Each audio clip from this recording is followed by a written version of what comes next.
Thank you, Chairman. Ladies and gentlemen, for more than a century, the electricity industry changed very little. The business model was simple and predictable. Suppliers matched generation with consumption, and peak demand times forced power companies to invest billions of dollars and euros on peak time facilities that are very rarely used. Today in the United States, 10% of the total investment in the electricity industry is there to provide power for 1% of the time, an enormous inherent waste within the overall industry. And with the arrival of renewable and intermittent sources of energy, the old ways of matching supply and demand simply won't work anymore. And as outlined in the EU Commission Energy Roadmap 2050, a key challenge is the need for flexible generation, storage, and demand management of electricity. That is the problem that is looking for solutions. Today, the electricity industry is where the telecommunications industry was 25 years ago, at the beginning of a transformational journey and awaiting innovation. We are already seeing new phenomena and terminology entering the lexicon of the electricity industry, and one of those is curtailment. And Charlie referred to wind penetration. At times during the day, throughout the year, there is too much electricity coming from wind sources, and it has to be curtailed, and it's curtailed by being switched off.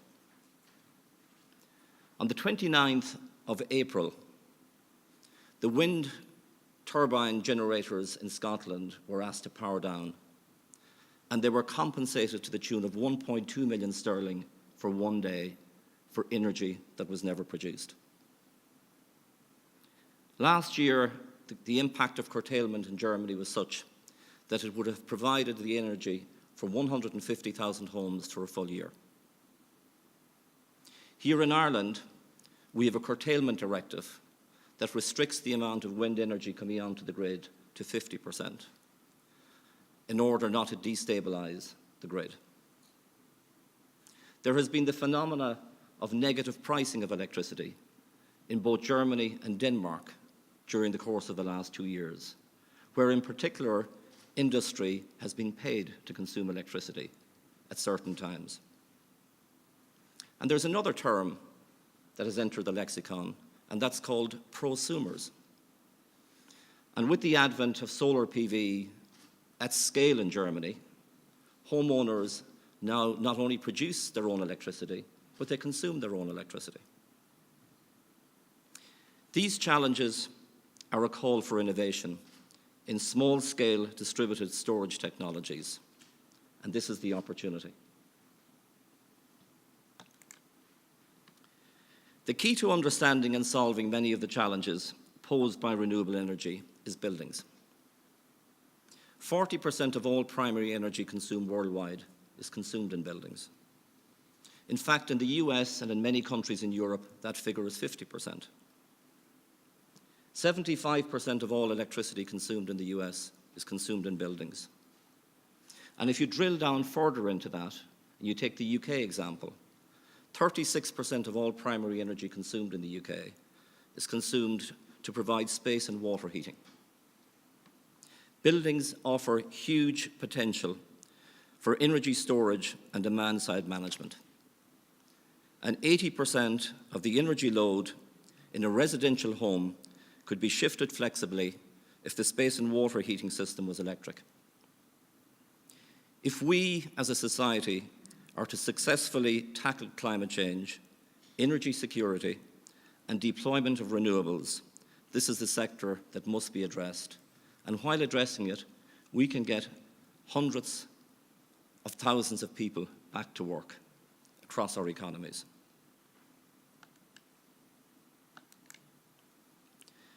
All future scenarios anticipate increased renewables and in the increased electrification of Europe's energy system. By 2020, 30% of the UK's electricity will come from renewables. Germany's will be 35%, and here in Ireland, ours will be 40%. And in Germany, by 2050, the prediction is that 80% of its electricity will come from renewable sources. A fundamental challenge for the electricity industry is how to manage the inherent intermittency of this renewable electricity. This will only be possible with a radical change in focus from one of currently energy supply to one of energy services in the future. And already new business models are emerging in the production, distribution, and consumption of electricity, and older models are being disturbed. Last autumn, E.ON, one of the largest electricity providers in Europe, announced that it was withdrawing all its forward-looking projections from the stock exchange because its business model had been disrupted by the amount of renewable energy coming in online in Germany. And it went further and said that even its most up-to-date gas turbines were losing money. That is the level of disruption that is taking place and is going to accelerate. And to facilitate this transformation, we must use more electricity for heating and cooling. And we must, as part of that, fundamentally address two key issues. Firstly, store energy efficiently and affordably when supply is available and demand is low. Our innovative quantum smart electric thermal storage enables energy storage and demand response by decoupling the time of generation from the time of consumption. Quantum is a smart grid enabler. And secondly, we require developments in the embedding of ICT in the electricity system, which shall play an essential enabling role in areas such as instructions to the system to facilitate the technical operation of demand and response, big data management to support real-time pricing of electricity, a concept today, but something which will become a reality in the future, and a reward payment settlement system to reward those who will provide disruptive technologies to the industry. Glen Dimplex, the group that I work for, is the world leader in electric heating technology. We are investing significantly in the technologies of the future to deliver decarbonised electric space and water heating solutions. Our innovation is at the upper end of the performance scale. We have embraced the demand-side management challenges of the electricity industry. We've engaged on EU projects such as FP7 and national projects funded here in Ireland by EirGrid, which owns the grid on the island of Ireland, and also with the Department of Energy and Climate Change in the United Kingdom. But in addition to investing in research and development, we have also invested very significantly in training facilities to train specifiers and installers on our technologies. And we see training as a fundamental part in the delivery of innovation.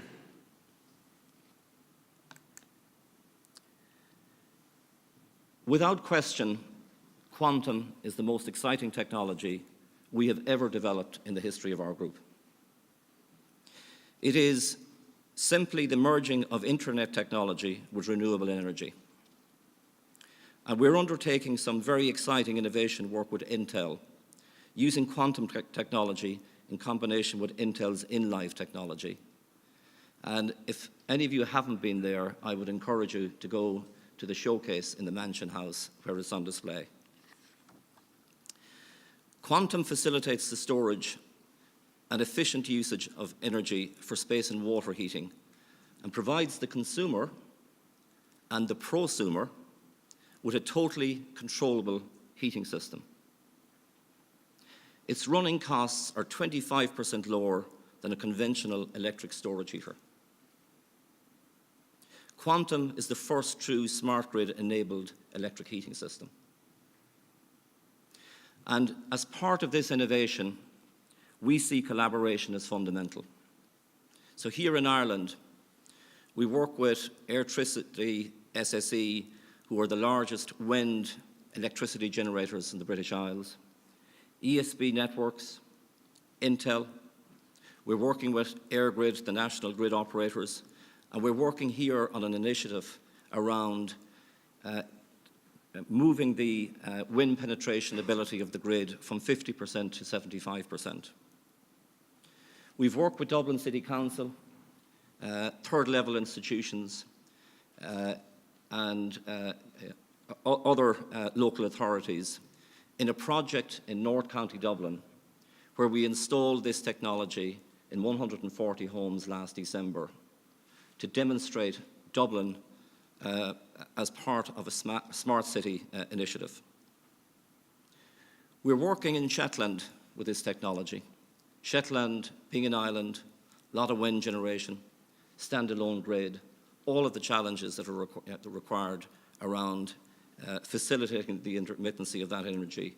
We're working in a project up there with Scottish and Southern. In Germany, we work with E.ON. They have seen the benefits of the technology. They've seen the impact that renewable sources has had on their business.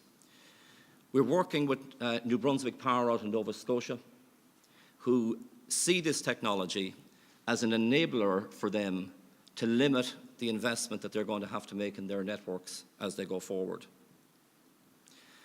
We're also working with the International Energy Agency, who see this technology as both supporting and endorsing the need for small-scale distributed energy storage. And my message to everybody is, quantum is no longer a vision. It is a reality, and it's in production.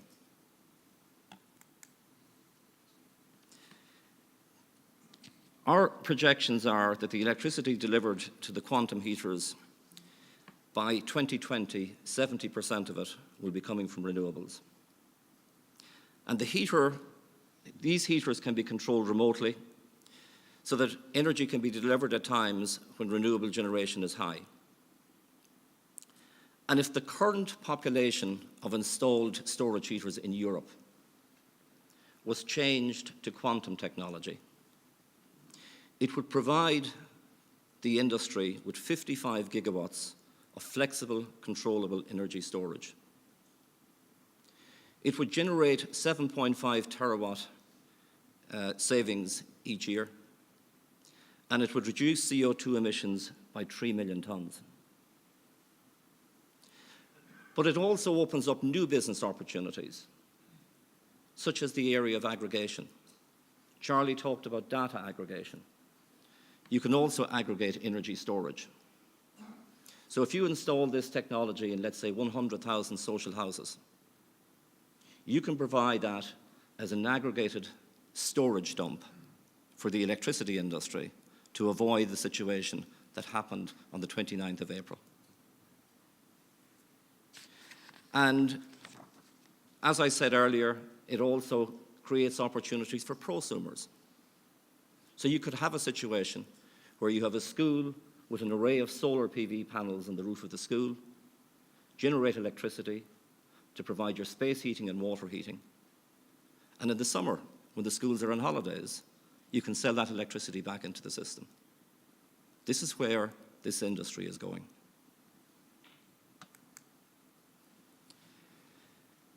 But technologies like quantum just can't operate on their own.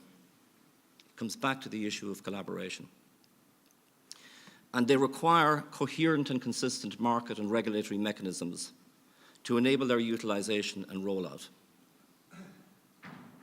Emerging developments in ICT, such as the Intel in-life technology, together with technologies like our quantum, they are exemplars and will play a fundamental part in the electricity industry of the future. The space that we operate in is everything to the right of that arc. And we are reaching out, as we are doing with Intel, to technology providers on the other side of that arc. We very much welcome the recent EU Commission working paper on distributed energy storage and the Energy Efficiency Directive 2012. And what we would call for today are coherent, consistent policies at national level. And the standout country when we look at energy efficiency and energy generation across the Union, it is Denmark. Today, as a country, Denmark is self-sufficient in fossil fuels.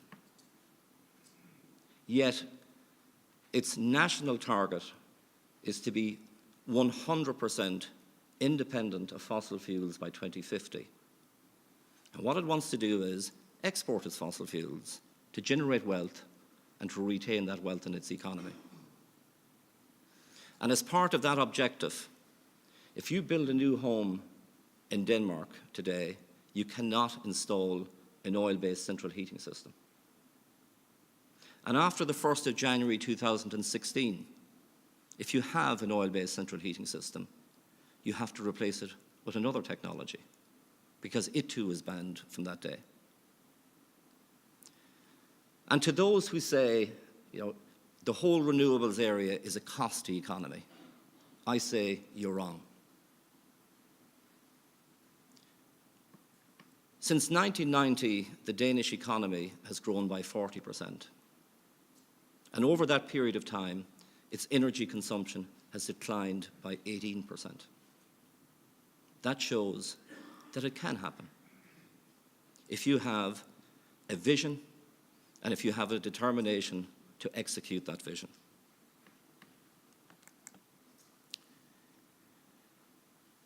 And the concluding and key element to enabling the smart grid is collaboration around innovation. None of us have a monopoly of the best ideas. And collaboration should be at the heart of successful innovation. We, Glen Dimplex, passionately believe in that.